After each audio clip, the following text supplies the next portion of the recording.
नमस्कार मित्रों, मैं डॉक्टर राधाकृष्ण। इजी सॉल्यूशन पे आपका बहुत बहुत स्वागत है।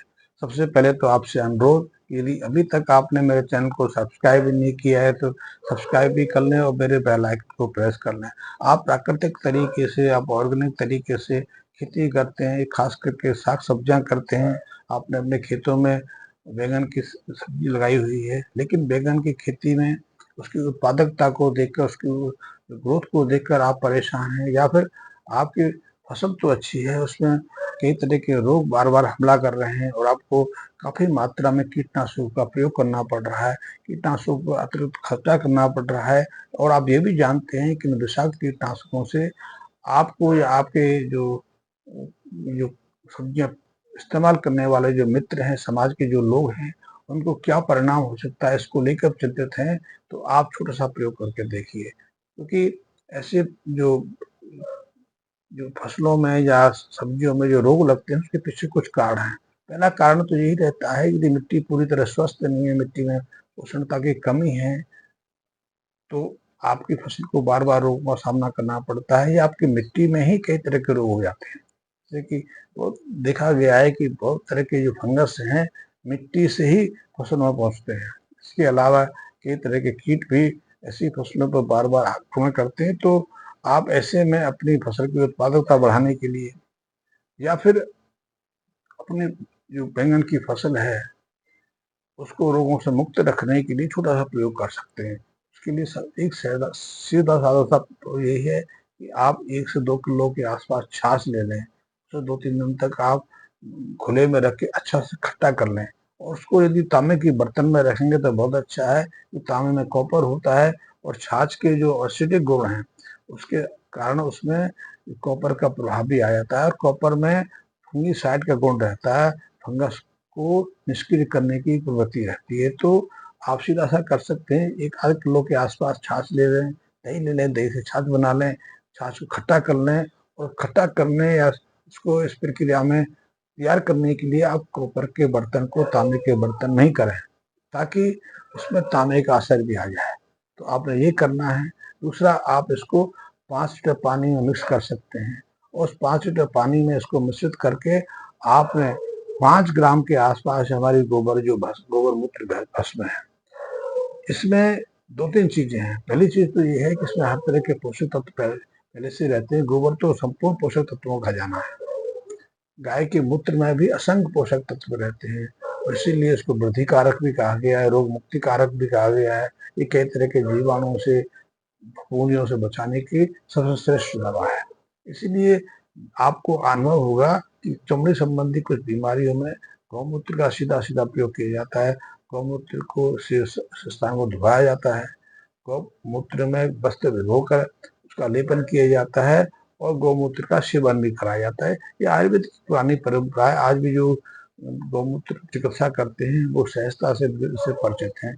इसमें एक रासायनिक गुण भी है जो आयु वृद्धि कारक है, और शरीर को रोगों से मुक्त रखने की गुणवत्ता भी रखते हैं। इसी गौमूत्र से हमने भस्म तैयार की है, और जब छाछ के साथ में इसका मिश्रण कर देते हैं, यदि आपने 5 लीटर के आसपास पानी में 1 लीटर छाछ का 1.5 लीटर छाछ का प्रयोग किया है, तो उसकी 5-7 ग्राम की मात्रा पर्याप्त है।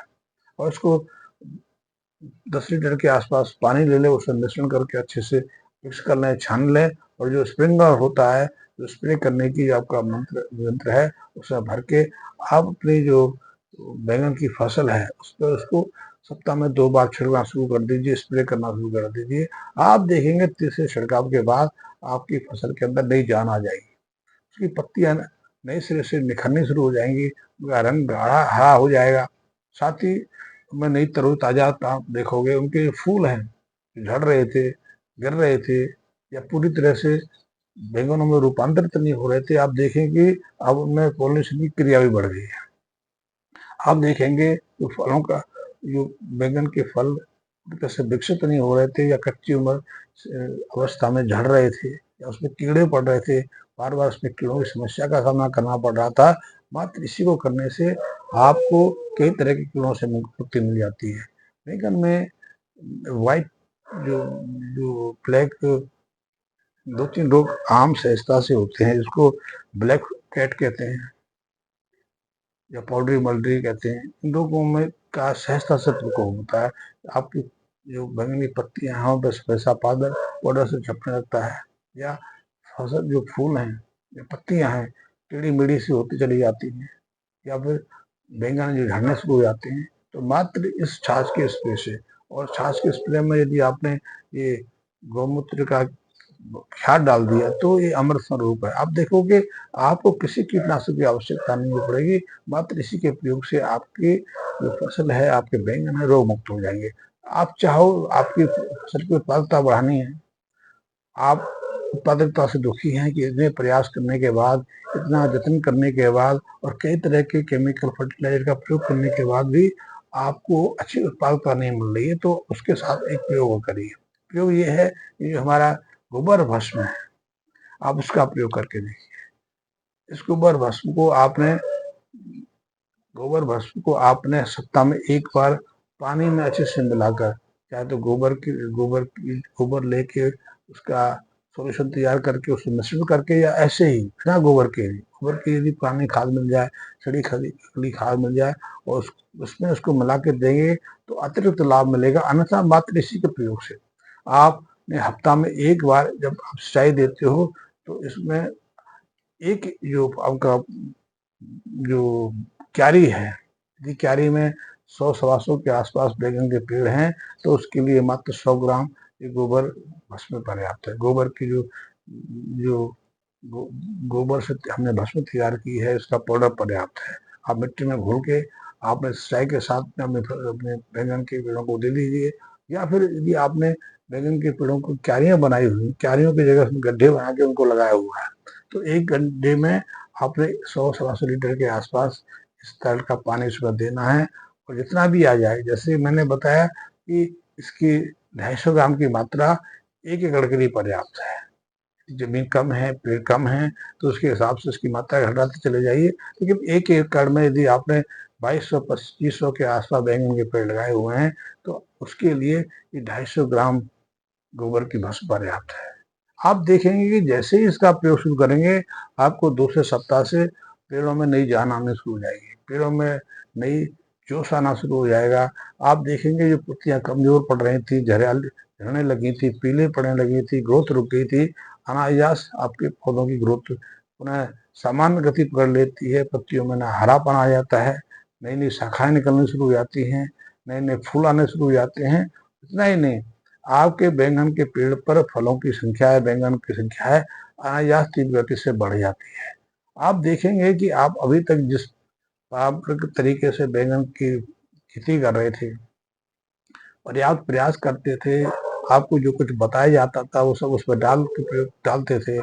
आप उसमें कई बार यूरिया डाल लेते थे, डीएपी डाल लेते थे, दूसरी खादों का प्रयोग करते थे, लेकिन आपकी उत्पादकता में रत्ती भर का कोई बदलाव नहीं हो रहा था, बल्कि दिनों दिन आपकी फसल घट रही थी, या फिर अनायास आपके पेड़ सूखने लग जाते थे, उनकी जो बैंगन लगने की दर है घट जाती थी। आप देखेंगे उन सूखे नीरस पेड़ों में भी मात्र इस गोबर भस्म के प्रयोग से उनमें नई जान आ जाएगी, नई सिरे से हरियालीपन आ जाएगा, नए सिरे से बैंगन लगने की प्रवृत्ति शुरू हो जाएगी। आप मात्र एक बार शुरू करके देखिए, और यदि किसी तरह के रोगों की समस्या शुरू हो गई है तो इसके साथ में आपने छाछ का प्रयोग करना है।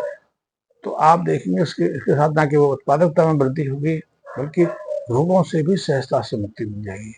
अब ये अवश्य है कि शुरू में 1-2 स्प्रे का आपको रोगों में तो लाभ नहीं मिलेगा, लेकिन ग्रोथ में, उनकी जो विकास में तो आप निश्चित बदलाव देखेंगे। लेकिन जैसे जैसे इस प्रयोग को आगे बढ़ाते जाएंगे, दूसरी तीसरी बार के बाद देखेंगे कि आपकी फसलों में, आपके बैंगनों में या दूसरी फसलें हैं, रोगों की जो पुनरावृत्ति है वो भी पहले की अपेक्षा आधी फिर उससे घटती चली जाएगी। संभवतः आने वाले कुछ दिनों में, कुछ महीनों के बाद आपकी फसलों में रोग देखने को नहीं आएंगे, क्योंकि आपके फलों में, आपके पेड़ों में पहले से रोग प्रतिरोधक क्षमता विकसित हो जाती है। ये अनुभव है। गोबर गोमूत्र में अविश्वसनीय गुण हैं, हजारों सालों से हमारे पूर्वज इसका प्रयोग करते आ रहे हैं। इनके गुणों का विस्तार पूर्वक हमारे ग्रंथों में हुआ है, और हमने स्वयं अनुभव देखा है कि ये गोबर गोमूत्र, गाय का घी, गाय का दूध अमृत तुल्य है। घी से, दूध से तो मृत शरीर में भी नई जान आ जाती है, कायाकल्प की प्रवृत्तियां हो जाती हैं, पहले तो होती रही, अभी भी कुछ लोग गाय के घी के माध्यम से, गाय के घी दूध के माध्यम से कायाकल्प करते हैं, यानी कि जो जो जिसका शरीर जीर्ण शीर्ण हो गया है, रोगों से मुक्त नहीं होता, मृत्यु की तरफ बढ़ रहा है, यदि वो कायाकल्प चिकित्सा में गाय के मूत्र का, गाय के घी का, गाय के दूध का प्रयोग करें तो उनकी आभा नई चमक आ जाती है, उनकी आयु में 10 से 15 साल की गिरावट आ जाती है। तो आप प्रयोग करके देखिए, गाय में बहुत अद्भुत है। गाय को माता का है और गाय का आशीर्वाद आपको मिल गया तो कृषि में भी निश्चित रूप से आपको अच्छा लाभ होगा। धन्यवाद मित्रों।